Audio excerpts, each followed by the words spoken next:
l'émotion, mettons-le, même en tant qu'adulte, Ouais. quand l'autre nous prend en considération dans notre façon d'être et de faire, Ouais. dans nos besoins, est-ce que c'est là qu'on se sent le plus aimé, vu et entendu? Oui. C'est ça. Même si c'est pas le fun. Même si c'est Pas le fun. C'est ça. Puis c'est une pépite d'or C'est extraordinaire que tu ça. viens de C'est nommer. tellement, puis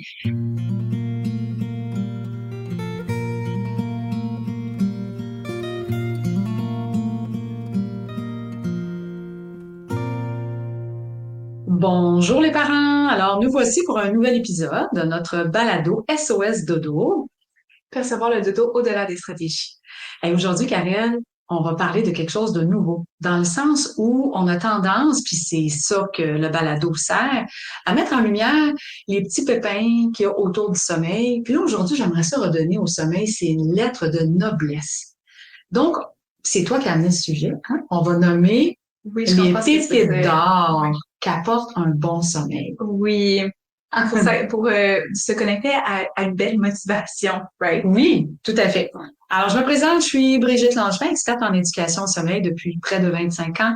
Alors, c'est toujours un plaisir renouvelé d'accompagner les familles à permettre à leurs enfants de développer des bonnes habitudes de sommeil. Moi, c'est Karel Langevin, je suis coach en programmation neurolinguistique et ce que je fais, c'est du coaching relationnel parce que la relation, c'est ma plus grande passion, puis c'est ce qui fait le plus de sens dans ma vie aussi. C'est aussi une pépite. C'est une pépite d'or pour toi. Une pépite, oui. Tout à fait. Alors, on revient à notre sujet. Comment c'est arrivé, ça, que tu m'as parlé de ce sujet-là, de parler des pépites d'or?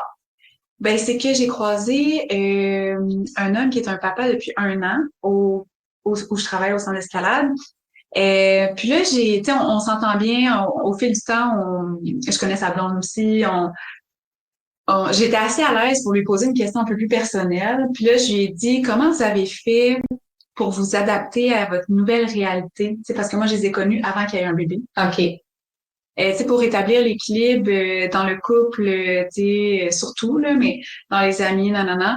Puis là, il m'a répondu qu'au début, il voulait faire comme avant, comme s'il y avait pas de bébé, comme s'il fallait Bon. qu'ils voient leurs amis tout pareil, ils étaient tellement fiers de présenter leur bébé à tout le monde.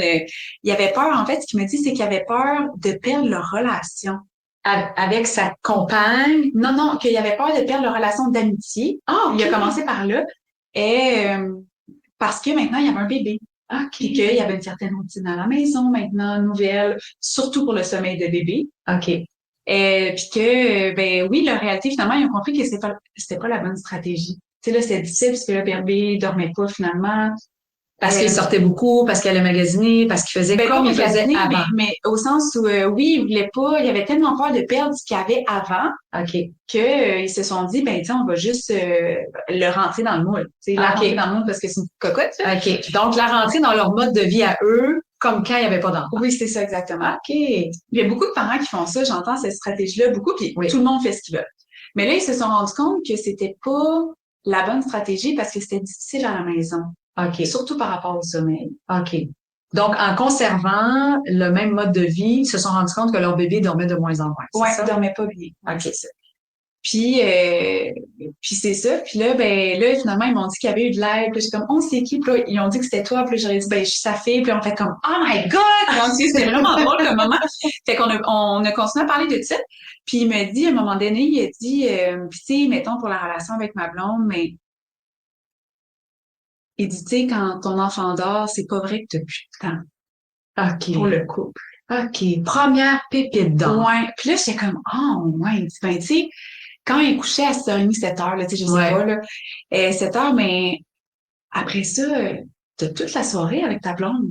Tu sais? Mhm. Fait que là, il m'a dit, mettons, vendredi, là, les deux, on va revenir. Je sais pas trop c'était quoi la routine, mais les deux, on va revenir, on va s'occuper d'elle, on va la coucher, puis après ça, on sait qu'on se commande une pizza, puis qu'on joue à un jeu de société, juste nous deux ensemble. Wow. Puis j'étais comme, aïe, aïe, la révélation pour moi de l'année, parce que c'est une des choses qui me fait peur en ayant un enfant, c'est de perdre la relation spéciale de couple avec mon chum, parce qu'on devient un parent, puis que au moins 1 an, la priorité, ben my God, tu sais, elle est ailleurs. Ouais. Comment qu'on fait pour rebalancer les choses? Puis j'ai l'impression que si on fait pas attention, ben dans 5-10 ans, on réalise que on connaît plus notre partenaire, puis souvent la relation se brise parce qu'on n'a plus pris le temps de nourrir la relation. Puis là, des fois, on pense que c'est normal, que quand on a des enfants, on n'a plus de temps pour rien. Puis là, je me dis, attends, lui, il vient de me dire que c'est pas ça, la vérité.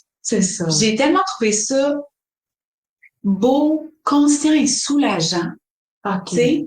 Puis il dit, tu sais, quand tout le monde dort bien, qu'on est heureux, on est encore plus content de tous les moments qu'on passe avec notre fille, avec nos amis, avec nous deux, tu sais. Puis lui, il était venu grimper avec son frère, tout seul avec son frère. Il avait pris du temps pour lui, tout seul. Lui. Fait que ça, c'est une autre pépite d'or. Il y a du temps pour lui aussi. Aussi.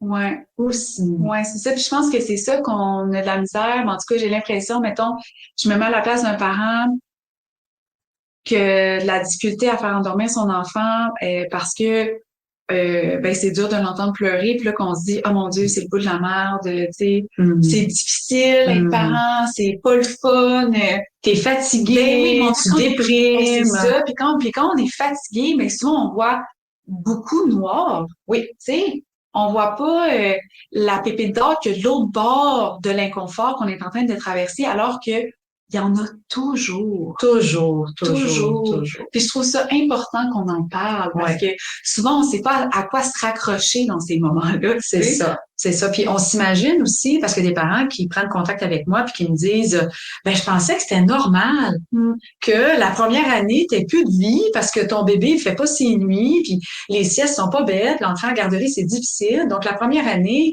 c'est de la merde au carré, là, tu sais, mais c'est pas vrai. Mais c'est pas vrai. C'est pas obligé d'être ça.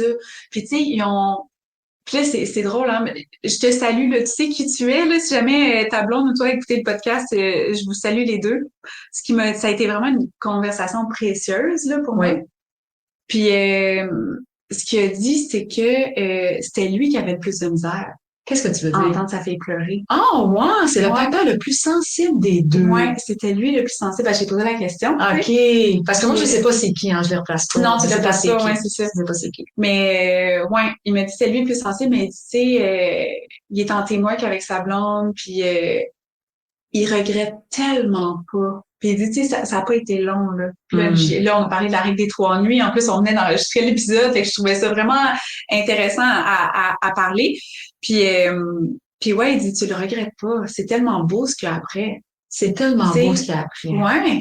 Ça met tellement d'étoiles dans les yeux. Tu sais quoi mon slogan pour mon entreprise? Ce qui est sur ton site internet. Ouais. Un bébé qui dort bien est joyeux et ses parents heureux. Heureux. Ben oui, mon Dieu. C'est ça. Alors, quand le bébé dort, ça fait toute la différence. Alors, t'as nommé 2 pépites d'or, OK? Donc, ils appartiennent aux parents.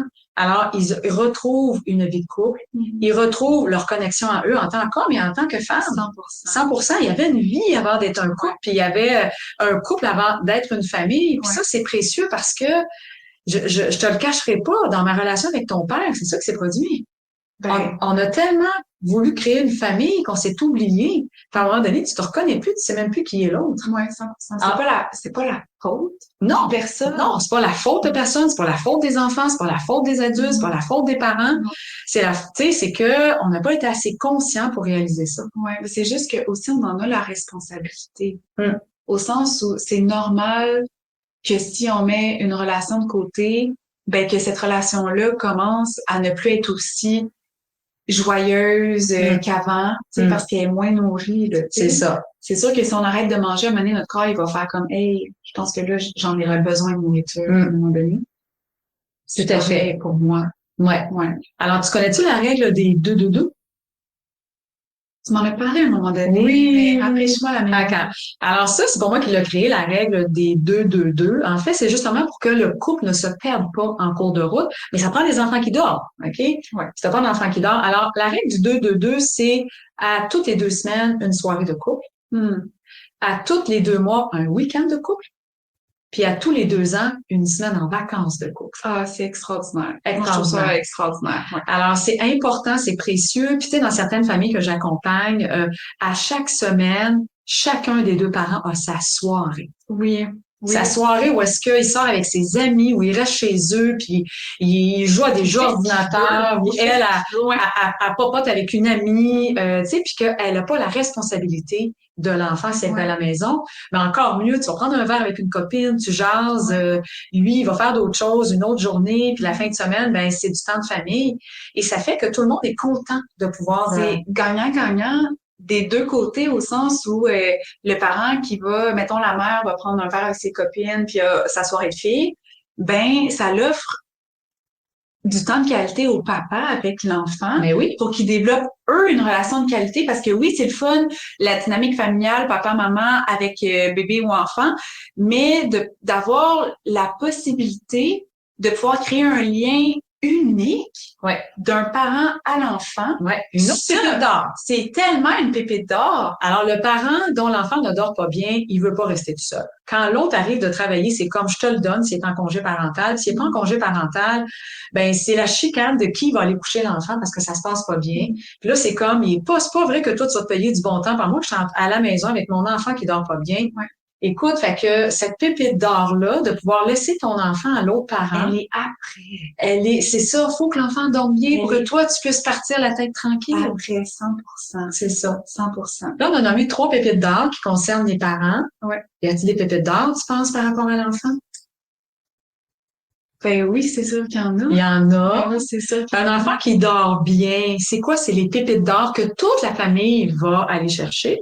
Ben là, ça, c'est les pépites d'or pour toute la famille. Pour toute la famille, puis pour l'enfant aussi. Alors, de un, c'est qu'il réveille plus toute la maison. Ah, 100%. Tu sais, je veux dire, un enfant qui dort pas bien, puis que le parent court pour aller donner un biberon, une suce, un sein, un bercement, parce qu'on veut pas réveiller l'aîné, on veut pas réveiller le papa, on veut pas réveiller la maman, ben, ça fait tout le temps 2 membres de la famille qui dorment pas.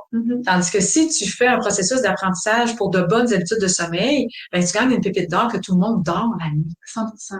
Comme ça, t'as plus de panique. Oui, un mauvais quart d'heure à passer. Ton ami t'en a parlé. Mais ce mauvais quart d'heure-là, la pépite d'or qui vient après, les pépites d'or, ben, font que tu es capable de passer au travers du processus. Oui, puis ce processus-là qui est difficile, il dure peu de temps. C'est ça. Par rapport aux pépites d'or qui peuvent durer longtemps. Par la suite, c'est ça. C'est sûr que bon, c'est toujours, parce qu'avec le développement de l'enfant, ben, il y a toujours, tu sais, des ajustements au final par rapport au sommeil, on s'entend là-dessus. Mais quand même, tu sais. C'est vite repris quand tu sais comment ça fonctionne. Oui, exact. Quand tu sais comment ton enfant fonctionne aussi. C'est ça. Mais là, moi, j'ai envie de parler des pépites d'or juste pour l'enfant, au-delà de son sommeil. Vas-y. Alors, qu'est-ce que ça donne, selon toi, un enfant qui dort bien? Là, c'est dans le non visible, au-delà de son développement, mettons, parce qu'il y a un enfant qui dort bien, mais son développement va être optimal. Ben, ça veut dire quoi, ça? Parce que c'est important de le nommer pour le parent. Ça, je te laisse cette partie-là parce que c'est pas ma partie à moi. OK. Est-ce que je la nomme tout de suite ou oui, t'as d'autres choses à dire? OK. Alors, c'est ça. Fait que là, on a nommé des points importants, mais qu'est-ce que ça fait un enfant qui dort bien? Ben, c'est un enfant qui est plus collaborateur. C'est un enfant qui a le goût de se connecter à toi. C'est un enfant qui a le goût de faire des activités. C'est un enfant qui mange mieux. OK? Puis c'est un enfant qui est moins souvent malade.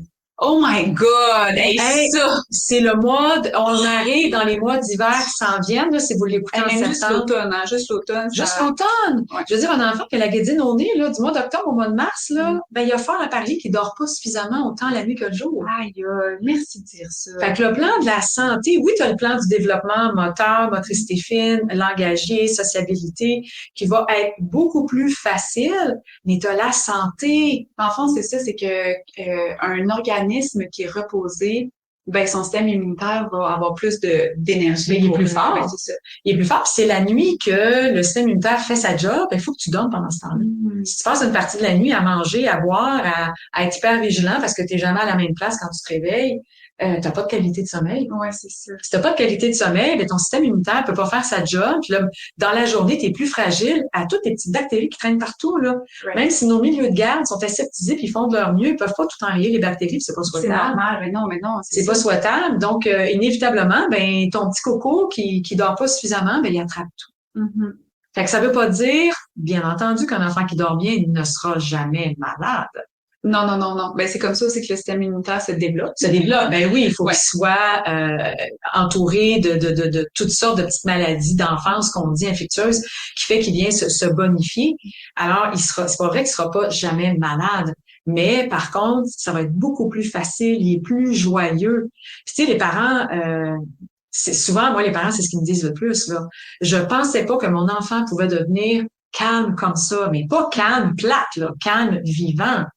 Mais être Wow. capable de suivre des consignes, être capable de rester assis à la table, avoir faim à l'heure des repas, avoir du plaisir quand tu es avec lui le soir, t'as pas grand temps, puis tu as toute ta routine du dodo, puis toute ta journée à préparer du lendemain, et puis que tu passes des bons moments avec, ben ça fait toute la différence. C'est toutes des pépites d'or. Fait que ça impacte la relation, enfin. Ça impacte tout le temps la relation. C'est ça. Alors, toutes les pépites d'or, ils sont au niveau de la relation. Oui, toutes. De la relation de lui avec son sommeil, de la relation de lui avec ses parents, de la relation de lui avec son développement, lui avec sa santé, puis de la relation des parents entre eux, des parents de chaque individu.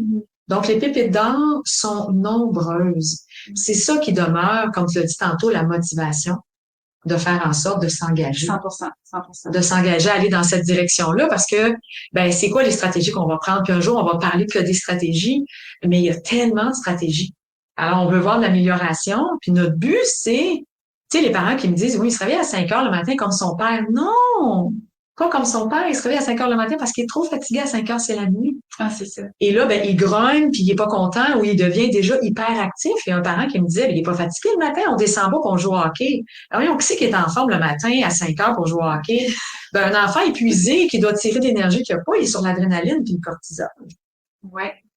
Sinon, tu veux prendre le temps de te réveiller, tu veux prendre le temps de te relationner, tu veux prendre le temps de déjeuner, tu veux prendre... Et puis quand on a le temps, là, tu sais, les slow morning, là.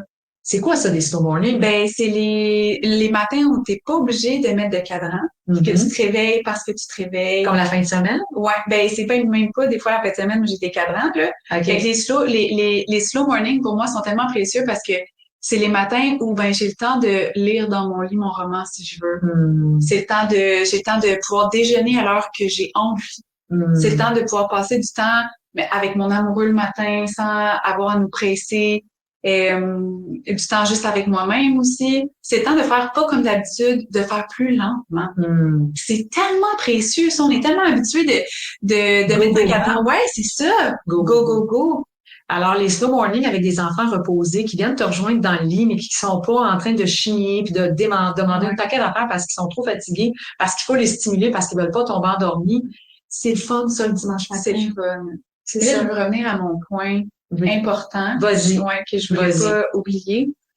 Ben, c'est une autre pépite d'or que tu veux nous dire. C'est une autre pépite d'or qui ne sera pas visible tout de suite. En fait, ne sera peut-être jamais visible.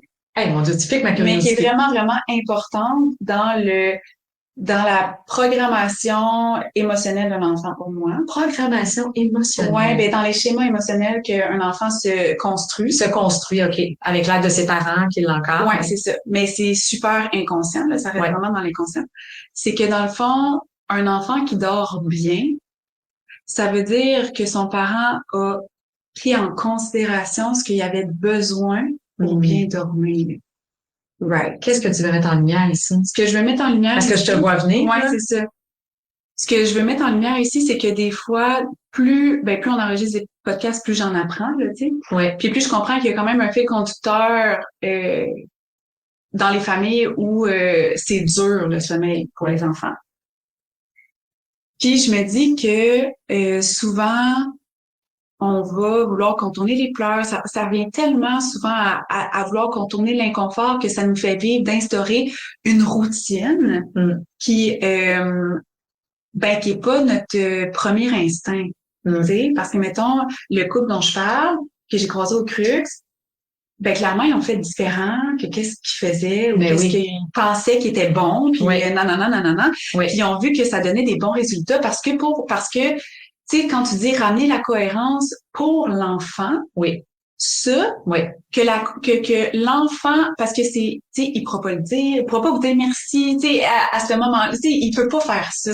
Mais sauf que l'émotion, mettons-le, même en tant qu'adulte, quand l'autre nous prend en considération dans notre façon d'être et de faire, dans nos besoins, est-ce que c'est là qu'on se sent le plus aimé, vu et entendu? Oui. Même si c'est pas le fun. Même si c'est pas le fun. C'est ça. Puis c'est une pépite d'or extraordinaire que tu viens de nommer. C'est tellement, puis ça doit être la chose la plus challengeante, même pas juste en étant parent, dans toute relation, de prendre en considération quelque chose qui, chez l'autre, qui pour nous est inconfortable et ne fait pas de sens dans notre expérience. Ouais. Pour moi, c'est la plus belle preuve d'amour qu'on peut pas offrir à quelqu'un. C'est ça. Je pense que c'est ça. Je vais essayer de pas pleurer. C'est tout ça me touche, ben oui. Oui. Prends ton temps. On respire. C'est ça, les balados live. J'adore tellement. C'est ça qu'on offre à nos enfants quand on fait le choix de momentanément se mettre dans l'inconfort pour le bon sommeil de notre bébé. Oui, de notre enfant. Alors, même si, j'ai les yeux pleins d'eau, moi aussi, c'est touchant. Alors, même s'il y a un mauvais quart d'heure à passer, de pouvoir considérer le besoin de son enfant, d'accepter de revoir sa façon de faire, d'accepter de culpabiliser, de penser qu'on n'a pas les bonnes compétences, de se remettre en question. Puis là, on a l'âge de raison, on est capable de relativiser, puis de faire cet exercice-là émotif qui est pas facile pour accompagner mon enfant vers un meilleur dodo. C'est tellement un cadeau à lui faire. C'est tellement un cadeau à lui faire puis à se faire. J'ai l'impression que quand on n'a pas d'enfant, notre partenaire, ben c'est la personne qui a le potentiel de nous faire le plus évoluer. Ouais. Et le plus déclencher aussi. Oui. Puis quand on est rendu à avoir un enfant, ben c'est rendu avec notre enfant qu'on est le plus émotionnellement impliqué. Oui. Qu'on le veuille ou qu'on le veuille pas. Puis c'est sûr que c'est cette relation-là qui va le plus nous challenger, mais qui a le potentiel de nous faire évoluer le plus aussi. Ben, tellement. J'ai toujours dit aux parents que tu étais mon plus grand maître. Ben oui, right. Tellement. Tu as toujours été mon plus grand maître. Je te l'ai pas dit, que je veux pas gonfler ton ego à l'adolescence, mais c'est toi qui as fait en sorte que je me suis remise en question, que j'ai été chercher du soutien, parce que je voyais bien que ça marchait pas à un moment donné, là, dans ce que je mettais en place, là. Alors, puis que et là, ben moi, j'ai cette capacité-là de tout me recréer malgré tout l'inconfort que ça donne, parce que au début, tu le sais pas, mais quand tu goûtes à ta première pépite d'or, parce que tu t'es recréé, parce que t'as mis des étoiles dans les yeux de ton enfant, parce que tu as pu y permettre de développer une bonne habitude de ceci ou de cela. Écoute, après ça, l'inconfort, ben tu dis, OK, go, envoie, fonçons. Parce qu'on sait ce qui nous attend de l'autre bord. Ouais, puis plus on traverse des inconforts ensemble, plus la relation se solidifie. Ouais. Puis plus ça va être fluide. Je sais pas à quel point je veux dire facile, mais plus ça va être fluide de pouvoir traverser d'autres inconforts, parce que Dieu sait qu'à tout âge, avec nos enfants, il va en avoir des inconforts. Mais oui. Alors, l'enfant développe une relation beaucoup plus confiante avec son parent. Ben oui. C'est ça, une relation d'attachement. C'est tout dans l'invisible. C'est ça. Il vient, tu sais, toi, tu m'as pas dit à 5 mois, 2 ans, 4 ans, 5 ans, 10 ans, 15 ans, 17 ans, 20 ans, 25 ans, merci, là. C'est venu après. Ouais, c'est venu après. Puis t'aurais pu jamais me dire merci. Puis j'ai fait plein d'erreurs, plein d'erreurs. Mais à travers l'éducation que j'ai donnée, puis que certes que ton père t'a donnée parce qu'on s'est séparés en cours de route, ben, il y a eu des pépites d'or là. Ben oui, il y a eu des pépites d'or. 100%. C'est ça.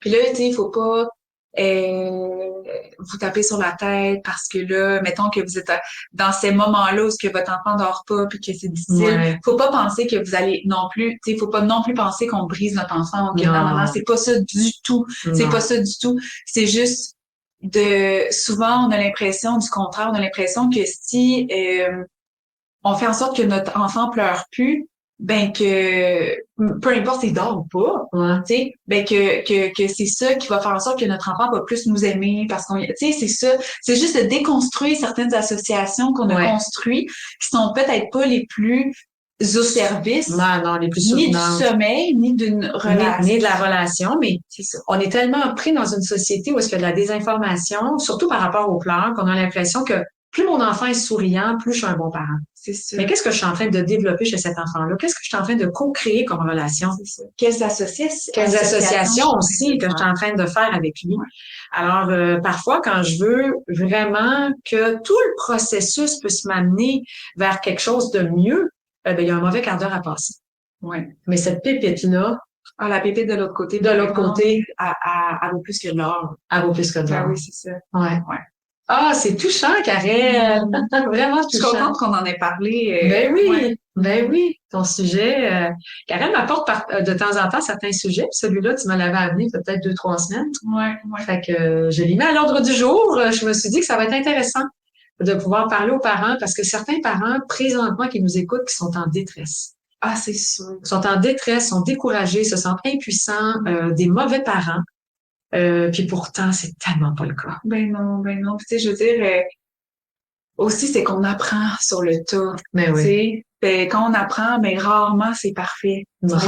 Jamais. C'est bol, on peut tout le dire. C'est jamais parfait. C'est ça. Il y a toujours un processus d'apprentissage, puis il y a toujours un moment où ce qu'on prend conscience qu'on est incompétent dans quelque chose. Mais oui. Puis ça, c'est la petite claque à gueule. Ouais. Tu sais, on les a toutes, là, ces petites claques à gueule. Mais oui. Enfant, là. Okay.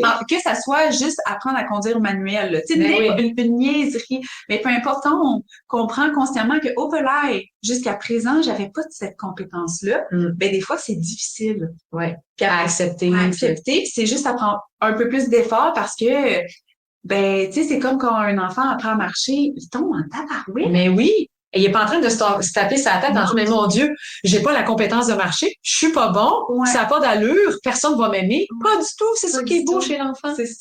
C'est ça, mais c'est sûr qu'au début, ça prend un peu plus d'effort. Mais oui. Mais la pépite d'or qu'il y a de l'autre bord, quand, par exemple, l'enfant est capable de courir, ben, oh my God! Avec un équilibre extraordinaire. Ben oui, on est-tu donc fiers de lui, puis lui, es-tu donc fier de lui, là, tu sais? Puis quand il est capable de dormir, puis d'enfiler des cycles, puis se réveille de bonne humeur, 100%. Il a peut-être pas la même fierté parce qu'il n'a pas de conscience de la qualité et de la durée de son sommeil, mais nous, on en a, puis nous, on le transmet. Ben oui. Mais oui, tellement. Ouais. Hey, t'as-tu d'autres choses à ajouter, Karel? Ça fait le tour. Avec un beau sujet. Merci de l'avoir apporté. Ça me fait plaisir. Ben, merci à cette belle conversation que j'ai eue avec cet homme, avec ce papa-là. Ce papa. Alors, on se dit à la semaine prochaine? Oui. Bye. C'était Brigitte Langevin, experte en éducation au sommeil. Si tu as le goût d'en apprendre plus, je t'invite à visiter mon site à brigittelangevin.com. Puis si vraiment tu as le goût que le sommeil, ce soit pas toujours sur un coup de dé et que ça fonctionne, ben j'ai une formation Les Amis du Dodo. Clique sur le lien plus bas, tu vas en apprendre plus. C'était Karel Langevin, coach PNL. Tu peux aussi aller visiter mon site web karellangevin.com. Si ça pique ta curiosité, j'ai créé une merveilleuse formation, la PNL au service de l'enfant. Clique sur le lien juste en dessous si tu veux en savoir plus.